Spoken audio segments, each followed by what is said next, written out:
Huwag na, talaga hindi mga tayo. Ratings ka rin eh. Kina, mag-ano ka. Mag-report ka. Magsalita ka boy. Mag-report ka. Ilang bala ba yung ginamit sa Bali, 6 po siya, sir. Bali, 6 po. 6, tapos nauna ka dito magbilang 6. Oh, Saan ba kasi yung... yung bilang yan dito yung 1 eh. mas nauna yung bilang yung 6 bago yung 1. Oo, kasi ano yan, by size yan. Hindi naman yan ano eh. Size. Hindi naman bala yan ng ano eh. QC. Wala kang pakialam. Sigas-gas sa belgas. Ano po pangalan yung ano pangalan ng biktima, sir? Sisa. Sisa. Tapos may mga kilalan ba sa mga pumatay niyan, sir? Bali ang sabi, napagtripan lang daw eh. Napagtripan. Tapos parang may something kasi yan eh. Tapos yung mga suspect hindi nahuli na ba, hindi pa? Bali pinag-iimbestigahan pa sa ano yan, sa CCTV.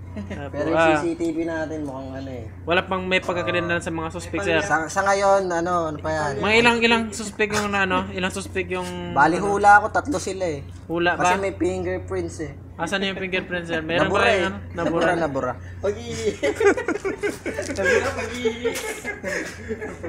Ilan ba tama nito, sir? Ilan ba tama na ano? Ilan tama Bali na isa lang yan, marami lang bala. Isa lang yung tama niya. Sa Yung number 1 tinamaan. yung number 1. Sa tinamaan. Sa ulo. Pakita mo yung bangkay. Bali yung ibang bala dyan ay So, pwede ba natin, sir, makakita yung bangkay ng biktima? So, pasubali lang ko sa mga kumakain, ba? Huwag nyo masyadong pagkatitigan eh. Ano ba mga to?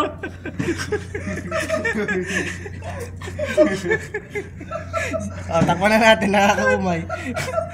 Bigyan respeto ang patay. No, hindi pa kilala yung mga pamilya nan, sir. Wala pa pong pagkakakilan at Sa wala mga kasing pamilya. mga ID. Walang ID. Oo, 81 lang. Wala mang mga nawala sa yung gamit, sir. Ha?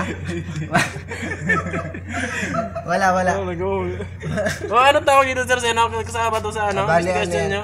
Ayun nga, pinaghihinalaan namin may mga fingerprints tsaka dugoy. Baka pinalo na lang eh, kasi walang tama ng bala eh.